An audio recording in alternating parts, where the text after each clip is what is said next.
Isabel Edkins, who joins us from PA Consulting, and she's going to talk to us today about how innovation and collaboration can be enhanced through using virtual reality. As with Debbie's speech, if you have any questions, please type them into the Q&A on the side, and I'll fire them to Isabel at the end. And if we don't get around to them, hopefully we can discuss them in this afternoon's session. So without further ado, over to you, Isabel. Hello, thank you so much for the introduction. Let me share my screen. Oh, it says host disabled screen sharing. Don't know if we can get that on so that I can share the presentation. I'm just doing that now, Isabel. Bear with me, apologies. That's all right. Should be able to now. Thank you. Great.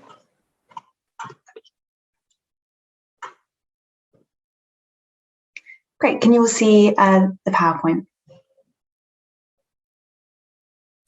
Yes, we can. Yes, that's come through. So, hi, welcome everyone. Thank you for coming today. So I'm going to be talking about sparking innovation and collaboration through virtual reality and also augmented reality and other types of mixed reality. As a bit of an introduction, and it's just a silly picture, is my name is Isabel. I'm currently working at PA Consulting as a project management expert and also a kind of virtual reality, mixed reality, complex reality expert. I've done a couple of kind of different projects in VR and AR across kind of multinational companies and also within the UK. And I really wanted to talk to you all today around how that can be part of what we're talking about here today, which is kind of the future of teams and how we can use these what feel like very futuristic technologies actually today and how they can kind of bring our teams to life. Yeah, this is a 3D image of an avatar of my face. I put some makeup on today, so it's a bit different, but it's just kind of, you can already create these avatars in virtual reality to look like you. And so I thought that was quite fun. So hybrid working, kind of in this rapidly evolving world that we're in today, hybrid working is definitely here to stay. Kind of the definition of hybrid working is working from home, and kind of Debbie alluded to this, working from home, but also working in the office. So the kind of old model for a lot of people, not everyone, was very much working in the office. And that has slowly been moving away from that model towards hybrid working. But with COVID-19, that's really massively kind of been accelerated and now is the new normal. I think the main takeaway point of this is that hybrid working is here to stay. And we've kind of had these key trends that have come out of that. Something that Microsoft did over kind of COVID-19 in the last, from 2020 to 2021, is they have analysed all this data and come up with a really interesting report called the Work Trend Index. This came out in March 22nd, 2021, so you can find it online. And they looked at all the things that happened online across MS Teams, across Microsoft Outlook, between 2020 and 2021 to start to show some of the trends that we're now seeing in this hybrid working world. And just to start this presentation, I wanted to explain these because those are the problems or the trends or the challenges that I'm looking to solve with VR and AR. The first is that, and this is a really kind of great one, I think, is that the global talent pool is diversifying because of hybrid working. LinkedIn was saying that they had 5 times more during the pandemic job posts that were remote locations. So you don't have to be in London, you could be anywhere in the world. And therefore, you can kind of create a much more inclusive team. You can have a much more diverse team, and they don't need to be, you know, in England anymore. They can be in Nigeria, they can be in Australia. It's very much open that sphere because you don't have to go in. The second thing is kind of employee wellbeing is much higher on the leadership agenda now. I'm sure you've all felt the impact of COVID-19. It's very much created a negative downward trend in mental health in the workplace, and being able to harness that and make kind of a focus for your leadership team is really important. The financial benefits are that if you can improve mental well-being, you have a kind of financial and performance improvement of 10%, and you can reduce sick days by 27%. So really looking at that, and something that Debbie was mentioning as well, is around generational. So Gen Z, which is 18 to 25, 60% of them in the Microsoft Trend Index that they looked at said they're merely surviving or flat out struggling at work. So there are different pockets of communities within your teams as well that may need hyper focus on in that space. The third one is that professional networks are shrinking. I don't know if any of you have found this. I've really found this. Every day in the office, I was talking and meeting 100 new people a day. It was a bit ridiculous. Whereas now it's very much in this new world that you have your network and you stick to that one. The kind of meeting new people, expanding it is not happening, but there are solid, the kind of trends show there are solid networks that you've developed, but you stick to them now. This isn't very good for kind of collaboration and innovation, because you have the same ideas and you statistically surround yourself with people very similar to you. So it's something to kind of look at how you can expand that. The fourth is the sustainability and net zero mindset is here to stay. So everyone's been talking about sustainability, well, hopefully everyone, and it's very much on the business's agenda. A really nice stat that I liked is that sustainability is the kind of fourth biggest growth driver now within business, and what companies are looking to do. And actually, out of kind of the 18 to 34 age bracket, 60% of people said that sustainability of their companies is one of the most important things to them when they're looking at jobs. So putting yourself in this space, looking at what you can do with your teams to be more sustainable is really important. And the last one is face-to-face interaction is seen as this premium. So hybrid working doesn't mean we're kind of going all the way now to being on MS Teams and being on our laptops. There is still a space for working together in a room.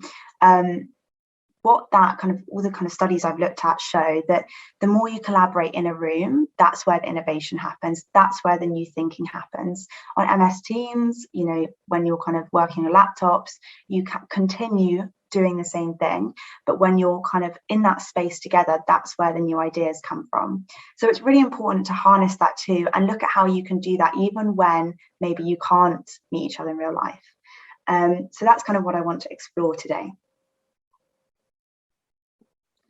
So the next thing is, what is VR and AR technology and why it is important? So I think that virtual reality and augmented reality are kind of essential tools for this new hybrid working model.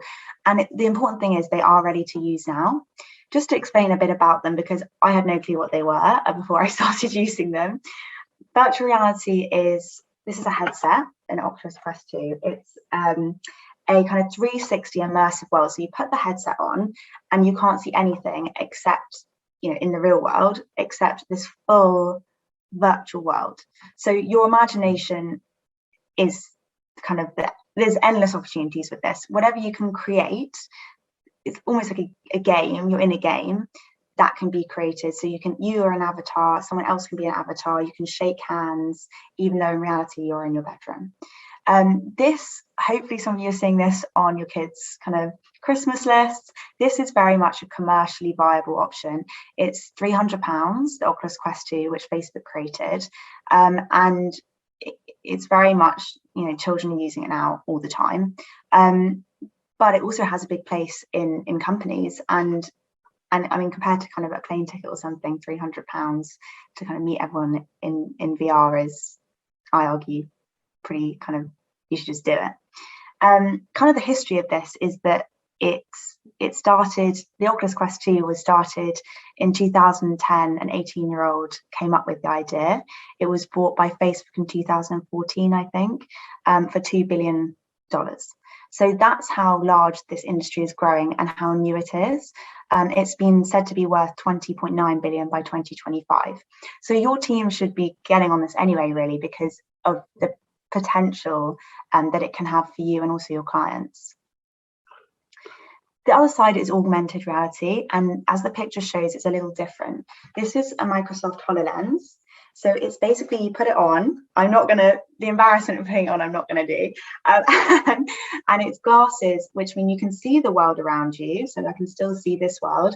But then there is a kind of computer generated image there as well. A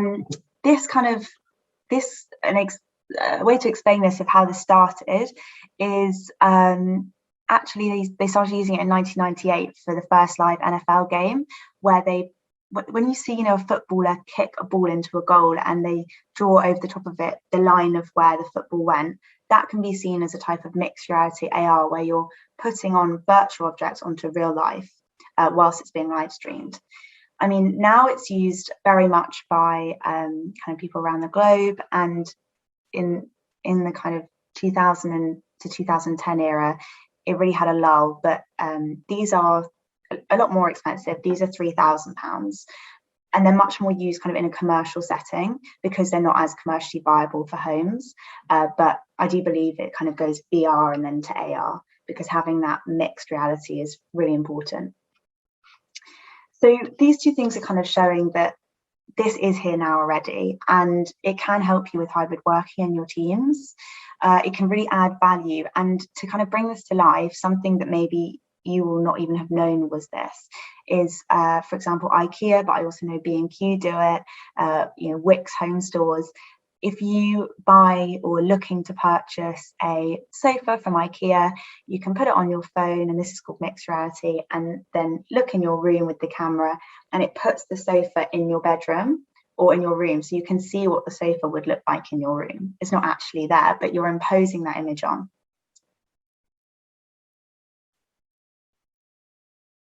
So what can this do to help? I believe that kind of harnessing these powers of virtual reality and augmented reality will help you revolutionize hybrid working. The kind of 5 key themes that I was talking through, the first one around kind of a truly, VR and AR can create a truly global talent base. So the work I've done in virtual reality, I had a team where we were over 4 different time zones. There was 14 of us, and everyone was in a different country. From South Africa, from Australia, Singapore, and America. It was a test run. Some people had to wake up very early, or they were going to bed very late, but we got everyone in a room together, and all of a sudden the whole team met each other for the first time. That hadn't happened before in that way. It also drives exceptional employee well-being. Some of the work that I've done, I've really been looking at kind of measuring what it can do, and I'll talk a bit more around those stats later on. But it's a way of bringing people together and having small talk, not just what we're doing, kind of what I see that I'm doing now on Microsoft Teams or any other kind of video chat that you do on your laptop. I say MS Teams because that's what I use, but Zoom as well, where kind of hello, how are you? In it goes. If you're in VR, you could be kind of having a party, and something I did is I DJ on the side, and I actually DJ'd a virtual reality party for a client where we were testing out having everyone in a space and understanding kind of employee well-being trends. The third one is these things can create that global network to innovate. If you can bring people from across the globe into a room, have a whiteboard in this virtual room, and people can start brainstorming. You can do 3D drawings, so you can use a pen in the air to draw things. You can start to innovate in a way that you can't even do in real life. It also creates this new space for hybrid working. So at the moment, it's very kind of fixed. I felt this way. I felt you had in the office and you had your laptop. But all of a sudden, by having these devices, you create a new space. So you could have kind of your own full office in VR that everyone can go into. And lastly, it does drive this kind of unified and connected team. Having a place that you can all work together, you can laugh together in a way that you can't laugh really in the same way on MS Teams. It brings that unification of a team. So these are kind of some of the examples that I wanted to show you, and I've talked a bit about the background, but I really wanted to explain what some of those benefits could be of these mixed realities. And actually what I want to argue is the benefits are endless because your imagination is endless, and anything you want to create, you can do.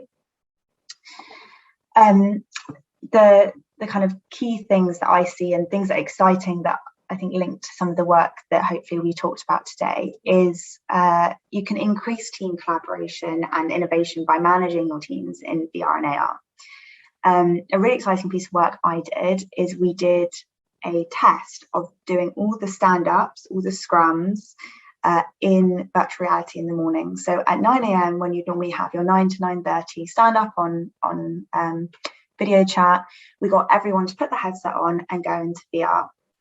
There we had a Kanban board, and Monday, Tuesday, Wednesday, Thursday, Friday, and everyone would write on post-it notes what they were doing that day. And there's a picture there. This is from Engage VR, which is one of the software companies that I've worked with, which are really great. And there's a picture there of kind of people moving. You can pick up the sticky tags and move them around. And the stats on this I found kind of amazing. So this is just what I learned from one of my clients, and isn't kind of the global picture, but for the couple I did 10 events. 100% of respondents found the events extremely engaging. 100% of respondents said that the events were very positively impacting their mood, and 100% of respondents said that virtual reality was extremely collaborative or very collaborative, and that all of them said they'd want to use it. I think there are some things to think about, which are around kind of generational differences. Getting people to use the technology takes time, and you've got to make sure your team are kind of. It was truly astounding seeing kind of how that impacted people. Other ways that this can benefit is through training. So you can create a kind of virtual world, such as on the right there, we've got an airport flight attendant and learning how to kind of interact with customers. There's also kind of medical. It's really great case studies around using it for training doctors in how to kind of give life-saving surgery, but also people in the army. PA's done some work with the army where we've looked at VR and how they can do kind of really dangerous things, for example, bomb disposals, and train in VR so that you don't actually harm yourself by learning how to do it. The benefits of this, I mean, I'll pick out two.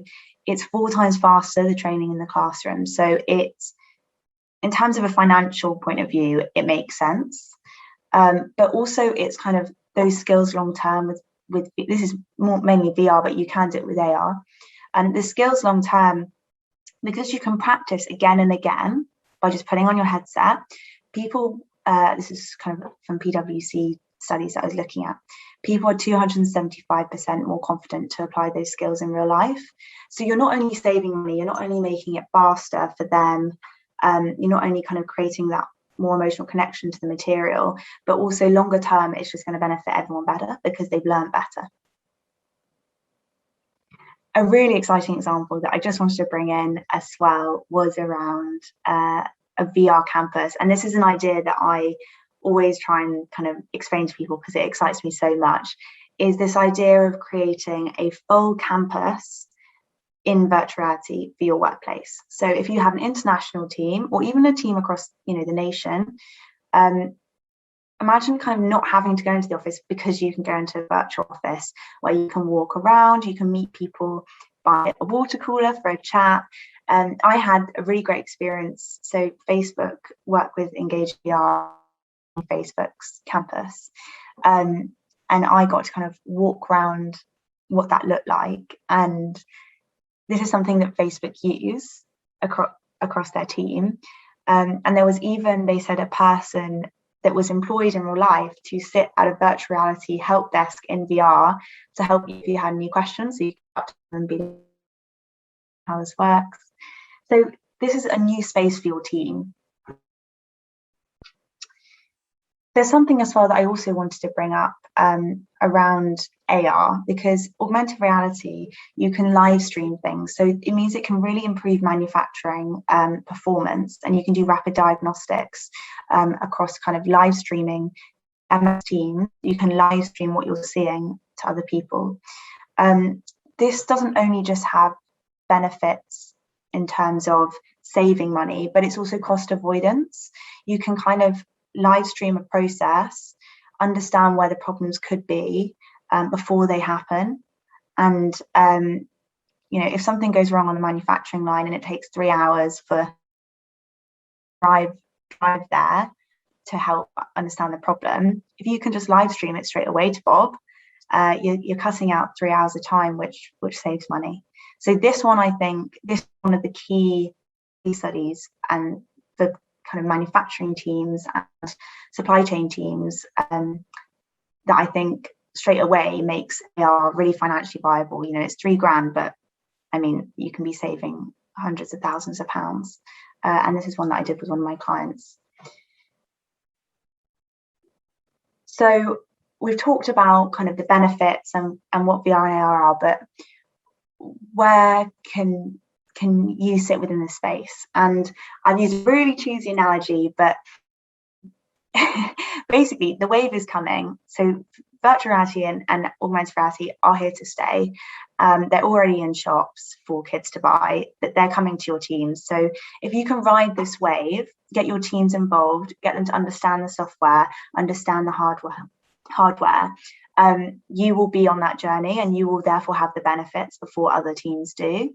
The way that I kind of want to give a practical step on what you could do next is, I think, start small and scale up. Go and buy, think of a team, could be 5 people in the legal team. Go and buy 5 Oculus Quest headsets or 5 HTC Vive is another type of VR headset. Or go crazy and get £3,000 ones, your choice.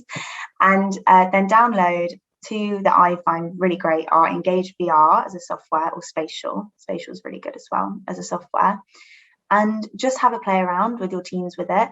Start to see what the benefits could be. As soon as your staff and teams start to understand what VR is, they start to think about all the different things they could do with it. Do a brainstorming session in VR to think about what they could do with it. And I know I've talked a lot about kind of big technology companies using it, like Facebook and Microsoft, but I also wanted to give some examples that may be a bit closer to home. So Boeing is using virtual reality on the factory floor to prepare for building their new 737 MAX 10 airplane.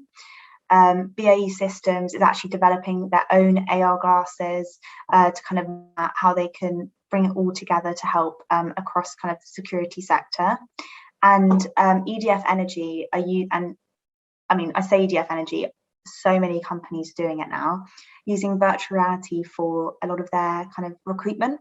It gets people excited. They can see the office. You can do situational testing with potential new employees and understand how they would deal with things. So this is not just big tech companies. This is companies that you are probably working at, and it therefore does have a place. So finally, I just wanted to kind of summarize what I've said, coming to the end of this now. You can transform your team through mixed reality, and your team of the future can involve mixed reality. Hybrid working is here to stay. So look at how you can enhance that, and AR and VR can be tools to do that. The benefits of this are endless as your imagination, but start small. Don't be kind of, understand it first and bring everyone on the journey. I haven't had time to kind of talk fully about all the kind of different sides to this, but it does need people to be brought on that change journey with you. It is a big change. That change has already happened with COVID-19, but what I noticed in my training with people, a lot of the kind of younger generation get it straight away, don't need any training. I spent kind of 4 hours with some people getting them used to the software, but making sure that everyone kind of, you have change agents who understand the VR, they're kind of VR pioneers, they can help others. So on that note, thank you so much for listening. I hope this was interesting talk, and I know the start of many other interesting ones today. And if you've got any questions, because I know we've only got a couple minutes left, please just email me. I find this stuff so interesting, and also done quite a lot of work in it now, so happy to kind of look at how your teams can do something in this space. Thank you very much, Isabel. That was absolutely fascinating. So thank you very much for your time. We do have, if you've got a few minutes, we do have a few questions coming in. So if I can put them to you, if that's okay. Yeah, that's fine. And again, guys, please type them in, and I'll try and capture them if I don't get to discuss them with you now. So the first question to come in is, so from a commercial engineering project perspective, VR/AR can be used as a tool to align multi-time zone, multidisciplinary teams, and this would reduce room for error in discussions? Question mark. Is that your feeling? Yes, so we used it with a multinational team that had project managers, engineers, design teams, and the client that I was working with, we created a new product. Everyone got to see it in AR and play with it. The design team could make alterations quickly with it, and then the manufacturing team live streamed the new process they'd created in the manufacturing plant to make that product into reality. It's a way of tying, you can use it across the different sectors, but it's a way of tying the whole process together and saving money and time and increasing collaboration across the board. Super, thank you. So the next question actually I can answer, which is, will these slides be available to download? I believe you've sent them in, Isabel, so we'll make them available to everybody after the event. The other question that's come in, could you give us an idea what the cost implication might be, please, the setup cost? Yes, so these, on the base thing, these are £300. We literally just get people sometimes to just buy them themselves and expense it back to the company, so on Amazon Prime. So then it's kind of done. Then there's the kind of cost, it's time cost. So the cost of training people, I'd say on average it takes people around 2 or 3 hours to get fully set up and then have kind of 1 or 2 training sessions. There's the cost of then having the kind of pre-event planning. And then there's also, and I've included a slide here because I thought it could be useful. There's also something around the cost of the software on the left. So on the top, we've got all of the different hardwares for AR and VR. The MS HoloLens, the HTC Vive and Oculus Quest I've talked about, and they're kind of, I'd say, the best to use. And then along the left, I've got all the software and their costings there. So that can be sent out in the PowerPoint as well, but that gives you an understanding. But a lot of this software is free. Spatial is really good and that's free. My avatar at the beginning was from Spatial. Super, thank you. There's one follow-up for the previous question about multidisciplinary and multi-time zone, which is, did it reduce time for the product to be manufactured? Yes, it did. I can't remember the exact stats, and I don't know if I'm allowed to share kind of all that stuff, but yeah, sure. It did.